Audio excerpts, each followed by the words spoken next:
하나님 아버지 감사합니다. 오늘도 아버지 하나님 귀한 생명의 말씀 은혜의 말씀 우리에게 허락하여 주시니 감사합니다. 말씀을 전하는 자나 말씀을 받는 자가 서로 은혜되는 시간 되게 하시고 하나님의 놀라운 은혜에 동참하며 우리 하나님의 귀한 축복에 참여하는 시간 되도록 역사하여 주시옵소서. 아멘. 예수님의 이름으로 기도하옵나이다. 아멘. 아멘. 오늘 하나님의 말씀의 본문은 마태복음 24장 4절로 14절 말씀이 되겠습니다.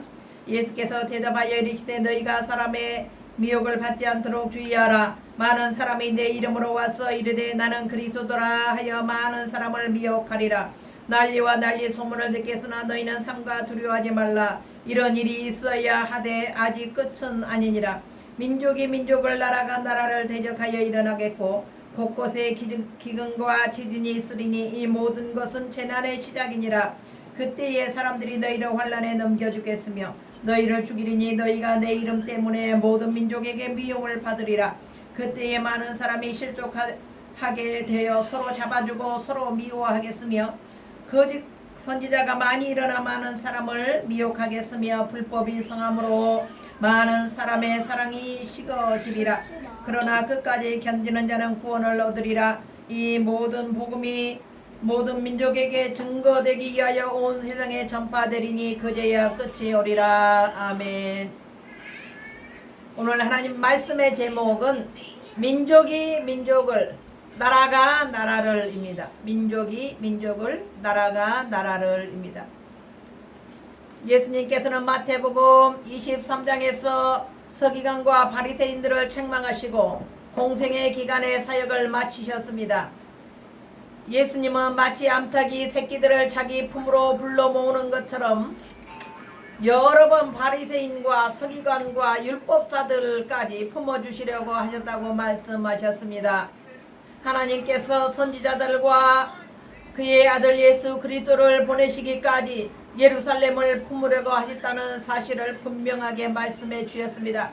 하나님은 자기 백성들 즉 아브라함의 후손들을 그토록 품으려고 하셨지만 이스라엘 백성들과 성전의 지도자들은 하나님의 보내신 메시아 예수님을 십자가에 못 박아 죽이고 외면하였습니다. 이제 그들에게 남은 것은 멸망과 심판뿐이었습니다. 예수님은 예루살렘 성전으로부터 나오셔서 떠나가셨습니다. 돌 하나도 돌 위에 남지 않고 무너뜨려지리라. 24장 2절에 말씀하고 있습니다. 헤롯 성전은 건축 기간이 BC 20년에 착공이 시작되어 외형적으로는 약 9년 만에 완성이 되었습니다. 이 스룹바벨 성전과 헤롯 성전을 제2성전이라고 부르고 있습니다. 세부 공사는 AD 63년경에 마무리되었으며 이 시기까지 장장 83년이 걸렸으나 예수님의 생존 시에 46년이 걸렸다고 기록되어 있습니다. 그러니까 예수님이 부활 승천하신 이후에도 헤롯 성전은 계속해서 내부 공사가 진행되고 있었던 것입니다. 헤롯은 유대인의 환심을 사기 위하여 기존에 포로 귀환 후에 세웠던 스룹바벨 성전을 증축하였으며 로마 황제의 임명을 받아 이스라엘을 통치하던 이방의 이두메 지역은 에돔 족속이고 헤롯은 에서의 후손입니다. 이두메 출신이었던 이 헤롯입니다. 목적은 종교적으로 정치적으로 영향력 강화와 유대인의 민심 안정을 위하여 헤롯 성전은 솔로몬 성전보다 규모가 훨씬 컸으며 성전뜰의 넓이를 솔로몬 성전의 2배로 확장해서 지었습니다. 이토록 헤롯 성전 건축은 약 46년에 걸쳐 진행되었으며 외형은 9년, 내부 세부 공사 완공은 AD 63년경에 완성됨으로써 장엄한 성전이 탄생했습니다. 헤롯 성전은 완공된 지 불과 7년 만인 기원 후에 AD 70년인 로마군에 의해 디도 장군의 인솔하에 파괴되었습니다. 로마는 유대인들의 재건을 막기 위하여 그들의 정신적인 구심점인 예루살렘 성전을 파괴해서 없애버렸고, 유대인들은 AD 70년부터 1948년까지 나라 없는 백성으로 전 세계 디아스포라가 되었습니다. 약 2000년간의 나라가 없이 전 세계에 흩어져 살았던 것입니다. 첫 번째, 종말에 관하여 예수님께 제자들은 질문했습니다. 예수님께서 감람산 위에 앉으셨을 때에 제자들이 따로 가까이 와서 예수님께 질문했습니다. 예수님, 우리에게 말씀해 주십시오. 이런 일들이 언제 있을 것입니까? 그리고 주님의 임하심과 세상 끝에 종말의 징조가 무엇입니까? 하고 제자들이 예수님께 질문했습니다. 예루살렘은 비록 로마의 지배를 받고 있지만 화려한 예루살렘 성전은 유대인들에게 큰 자랑거리이며 자존심이었습니다. 그러기에 유대인들은 성전에 관련된 것이라면 그 어느 누구보다도 잘 알고 있었습니다. 유대인들은 첫 번째 성전, 곧 솔로몬 성전의 파멸에 대한 예레미야 선지자의 예언을 잘 알고 있었으며, 예레미야 26장 6절입니다. 내가 이 성전을 실로같이 되게 하고 이 성을 세계 모든 민족의 저주거리가 되게 하리라 하셨느니라. 아멘. 실제로 BC 586년 솔로몬 성전은 바벨론에 의해서 파괴되었고 불타 없어졌습니다. 두 번째 성전 수르바벨 성전의 파멸은 BC 169년 안티오쿠스 에피파네스에 의해서 대지피를 받아서 성전에 뿌리고 하나님의 성전을 능멸했으며, 이스라엘 백성들로 하여금 하나님의 성전에서 제사 드리는 것을 금지시켰은 것입니다. 이 사건은 종말에 있을 마지막 심판이 도래했다는 전조라고 믿고 있었습니다. 그러나 이때에 스룹바벨 성전을 헐어 없애지는 않고 그대로 두었습니다. 유대인들이었던 제자들 역시 이 사실을 잘 알고 있었기 때문에 예수님이 감람산에 앉으셨을 때 조용히 곁에 와 마지막 때 종말의 때와 징조에 대해서 어떤 일이 있을지 질문했던 것입니다. 예수님의 재림을 파루시아라고 하는데, 일반적으로 왕과 같은 중요한 인물을 방문할 때 쓰는 용어입니다. 파루시아는 마지막 때의 만왕의 왕 되신 예수님의 강림을 나타내는 용어로 쓰이고 있습니다. 징조란 무엇인가에 대해서 알아보겠습니다. 징조에 해당하는 헬라어는 토세메이온인데 독특한 표지, 전조, 기적 등을 나타내며 복음서에서는 세 가지의 의미로 사용되었습니다. 징조에 관해요. 첫째, 사람들이 알아볼 수 있는 가시적인 신호나 전조를 나타냅니다. 이는 가룟 유다가 스승인 예수님을 성전 수비대에게 넘기기 위해 했던 입맞춤과 같은 것입니다. 둘째, 예수님의 치유하는 기적과 달리 하나님께서 보내신 구원자나 선지자들의 말씀을 확신시키는 이적을 가리키며 예수님께서 거부하셨던 하늘로부터의 징조 등을 의미합니다. 아멘. 셋째, 요한이 이적에 대해서 사용된 표현으로 한글개역 성경에는 표적이라고 번역되었습니다. 이러한 세 가지 사례 중에서 이 세메이오는 첫 번째 것에 해당됩니다. 제자들은 이 파루시아, 주님의 재림의 종말에 일어날 징조나 사건들이 어떤 것인지를 예수님께 물었습니다. 성경에 기록된 종말에 대한 예수님의 말씀에 대해서 잘 알아야 하고 현실 속에서 하나님의 말씀을 실천해야 합니다. 아멘. 특히 부활하신 예수님께서 제자들에게 마지막으로 하신 말씀, 곧 너희는 가서 모든 족속으로 제자를 삼아 아버지와 아들과 성령의 이름으로 세례를 주고 내가 너희에게 분부한 모든 것을 가르쳐 지키게 하라는 지상명령을 삶 속에서 실천해 가야 합니다. 아멘. 둘째, 사람의 미혹을 받지 않도록 주의하라. 예수님께서 우리에게 사람의 미혹을 받지 않도록 주의하라 했습니다. 제자들이 주님의 파루시아 즉 재림과 종말에 일어나는 징조를 물었을 때 예수님은 그에 대한 대답을 곧바로 말씀하시지 않고 도리어 미혹되지 않도록 주의하라 라고 권면하십니다. 이 헬라어로 미혹은 풀타나오는 주로 신앙적인 미혹이나 속임을 뜻하는 의미로 사용합니다. 무엇보다도 이스라엘을 유혹해서 우상을 섬기도록 한 이방 신들과 우상들을 뜻합니다.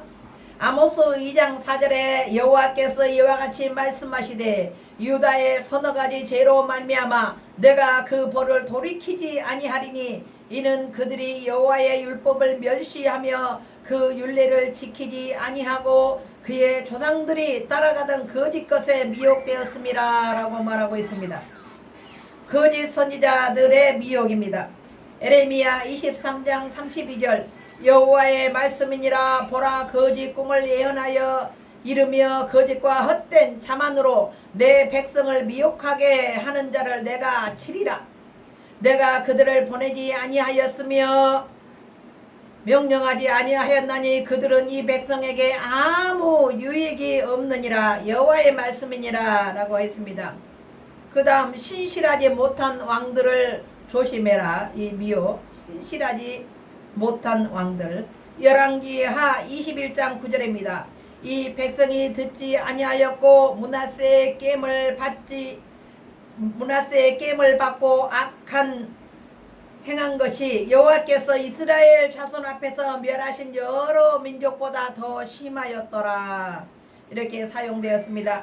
복음서에서는 무엇보다도 종말론적인 속임을 가리키는 데 사용되었습니다. 이 미혹이라는 것이 그렇다는 것입니다. 마태복음 13장 5절 예수께서 이르시되 너희가 사람의 미혹을 받지 않도록 주의하라. 제자들은 예수님의 이런 권면을 들었음에도 불구하고 십자가에서 죽음을 목전에 두고 제자들과 함께 겟세마네 동산에 올라가 인류의 마지막에 있을 그 십자가를 질 것을 예수님은 제자들에게 깨어있도록 말씀했는데 제자들은 계속하여 잠에 빠져들었습니다. 하나님을 섬기지 못하도록 사탄이 유혹하고 잘못된 길로 빠지도록 하는 일은 지금까지 지속되고 있습니다. 마귀는 하나님의 백성들인 그리스도인들을 미혹해서 죄에 빠지게 하며 하나님을 떠나도록 만들기 위해서는 우는 사자와 같이 삼킬 자를 찾아 헤매고 있습니다. 파루시아 마지막 때가 되면 사람들을 미혹하게 하는 부류들은 모두 자신이 그리스도 즉 메시아라고 주장합니다. 그들은 모두 거짓말하는 자들입니다. 우리나라에 이렇게 자기가 예수님이라고 자기가 메시아라고 자기가 하나님이라고 하는 그런 이단들이 너무나도 많이 판을 치고 있는 것이 안타까운 현실입니다. 자기 자신이 성부 하나님이다. 어느 사이비 교단은 자기가 성자 그리스도 예수다. 또 어떤 사이비 종교에서는 자기가 성령 하나님이다 라고 주장하는데도 교회에 다니다가 유혹에 빠져서 많이 그쪽으로 떠나는 경우를 자주 볼 수 있습니다. 매우 안타까운 일입니다. 이후 여하를 막론하고 인간의 몸을 하나님께서 피조물로 만들어 주셨지 하나님이나 그리스도나 성령 하나님은 될 수 없다는 것을 아시고 우리는 경계해야 합니다. 이처럼 거짓 그리스도는 계속해서 여러 시대에 걸쳐서 등장하게 될 것입니다. 그러기에 그리스도인들은 스스로 그리스도라고 주장하는 이들에게 미혹되지 않도록 주의합니다. 종말에 적그리스도가 나타나 기사와 이적으로 많이 미혹하게 할 것입니다. 이제 제3성전이 시작되고 곧 완공될 단계에 있습니다. 제3성전은 모든 준비물이 다 완료되었다는 것입니다. 멸망에 가증한 적그리스도가 성전에 앉아 있을 때에 읽는 자는 깨달을지언정 그때 파루시아 예수 그리스도의 재림이 이루어질 것을 예수님은 우리에게 말씀하셨던 것입니다.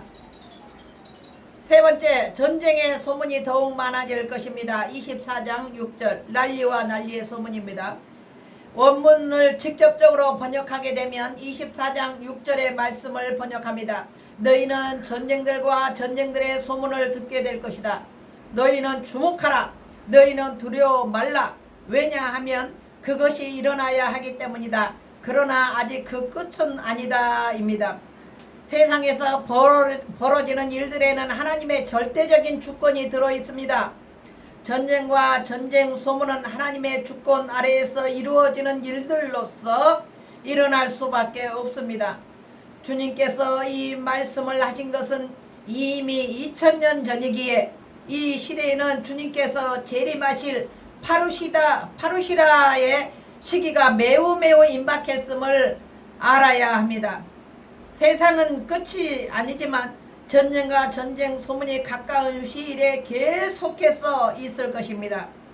하지만 기억해야 할 것은 세상의 모든 일은 창조주 하나님의 주권 아래에 있다는 사실입니다.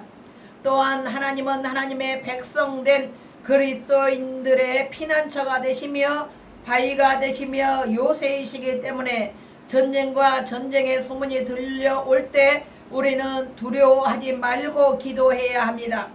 도리어 그 모든 것들이 하나님의 주권 아래에 있음을 인정하고 하나님께 기도로 간구해야 합니다. 사무엘상 17장 47절 전쟁은 여호와께 속한 것인지요 그가 너희를 우리 손에 넘기시리라. 아멘. 역대하 20장 15절 이 전쟁은 너희에게 속한 것이 아니요 하나님께 속한 것이니라. 아멘. 아멘. 출애굽기 14장 13절 14절 너희는 두려워하지 말고 가만히 서서 여호와께서 오늘 너희를 위하여 행하시는 구원을 보라. 너희가 오늘 본 애국 사람을 영원히 다시 보지 아니하리라. 여호와께서 너희를 위하여 싸우시리니 너희는 가만히 있을지니라. 아멘. 하나님은 기도하는 자의 편입니다. 하나님은 하나님의 백성들이 기도할 때에 전쟁에서 환난에서 고난 가운데서 우리를 지켜주시고 구원해 주신마고 오늘 본문 말씀에 약속해주고 계십니다. 네 번째, 기근과 지진이 있으리라. 24장 7절입니다. 민족이나 나라가 지도자들에 의해서 통치되는 것처럼 보이지만 실상은 그 가운데 개입해서 이끄는 힘이 있음을 암시합니다. 민족들과 나라들은 스스로의 의지와 능력으로 무언가를 수행하는 것처럼 행동하지만 그 모든 것을 주관하시는 하나님의 역사가 있습니다. 설사 악한 마음을 넣어준 사탄의 역사라 할지라도 욥기에서 드러난 것처럼 그 사단의 역사는 하나님의 주권과 허락 아래 있다는 것을 알아야 합니다. 이처럼 모든 것은 하나님의 주권 아래에 있습니다. 기근과 지진은 종말론적인 표상으로서 하나님의 진노와 심판을 의미합니다. 아멘. 아멘. 시편 18편 7절에 이런 말씀이 있습니다. 이에 땅이 진동하고 산들의 터도 요동하였으니 그의 진노로 말미암음이로다. 시편 24편 19절 땅이 깨지고 꺼지며 땅이 갈라지고 갈라지며 땅이 흔들리고 흔들리며 학개서 2장 6절 만군의 여호와가 이같이 말하노라. 조금 있으면 내가 하늘과 땅과 바다와 육지를 진동시킬 것이요. 아멘. 아멘. 이 모든 것이 재난의 시작이니라 라는 것입니다. 재난은 헬라어로 오디논인데 여자가 아이를 출산할 때 겪는 고통을 나타내는 말로 아이를 출산할 때 신체적인 고통을 묘사하는 데 사용되었습니다. 동시에 이 단어는 일반적으로 예상되는 고난의 기간을 가리키는 것으로서 메시아의 화를 나타내는 데 사용되었습니다. 메시아의 화가 무엇이에요? 예수님의 십자가를 말합니다. 이러한 고난과 고통들은 메시아 시대가 오는 전주곡이었습니다. 하지만 반면에 그것이 새로운 생명을 출산하는 고통인 것처럼 새로운 시대, 메시아의 시대를 도래하는 고통이기도 합니다. 그러므로 그리스도인들은 그 고난에 직면했을 때 담대할 뿐만 아니라 소망을 가질 수가 있습니다. 예수님의 재림하기 직전에 재난은 먼저 제자들을 환란에 넘기는 일이 일어납니다. 제자들은 그때의 환란, 즉 특별한 고난을 당하도록 넘겨지게 될 것입니다. 실제로 초대교회 때의 제자들은 수없이 감옥에 갇혔으며 서대반이나 야고보는 죽임을 당하기도 했습니다. 이들은 예수님을 믿는다는 이유, 예수님을 증거한다는 이유로 미움을 당하게 되었습니다.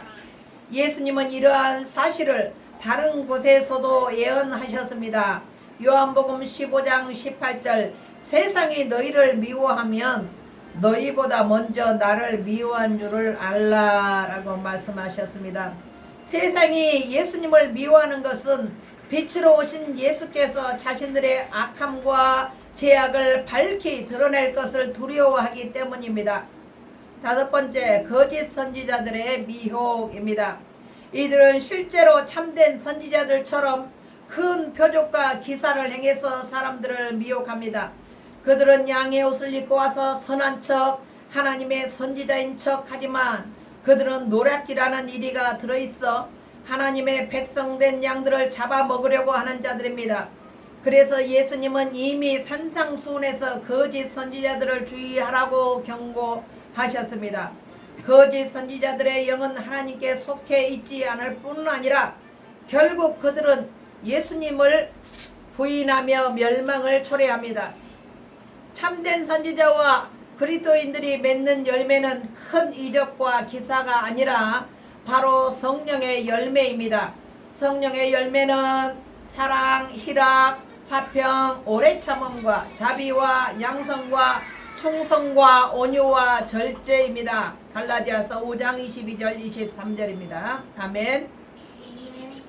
세상 끝날에 또 다른 징조는 불법이 늘어나서 사랑이 식게 된다는 것입니다. 하나님도 이웃도 인정하지 않고 오직 자기만을 사랑하며 자기 탐욕에만 빠져있는 세상에는 불법이 난무하며 그 결과 사랑은 급속도로 식어질 수밖에 없습니다. 결론의 말씀이 됩니다. 믿음의 성도들은 하나님의 말씀을 신뢰하며 끝까지 견뎌야 합니다. 다가오는 환난은 우리가 예측하기 힘든 여러 가지 형태의 고난이 될지라도 좌절하지 말고 용기를 잃지 않는 사람이 되어서 견디는 자가 되어야 합니다. 구원을 얻는 자는 견디는 자가 되는 것입니다. 하나님은 바로 이러한 사람들을 구원하실 것입니다. 예수 그리스도인들은 이러한 환난과 고통을 두려워하지 말고 그리스도인들은 썩지 않고 더럽지 않고 새하지 않는 기업을 받도록 하나님의 약속을 받은 사람입니다. 우리 모두 재림미에 나타날 구원을 얻도록 믿음으로 하나님의 보호하심을 입은 자들이기 때문입니다. 믿음의 시련은 금보다 더 귀하여 예수님이 강림하실 때 칭찬과 영광과 존귀를 얻게 하기 때문입니다.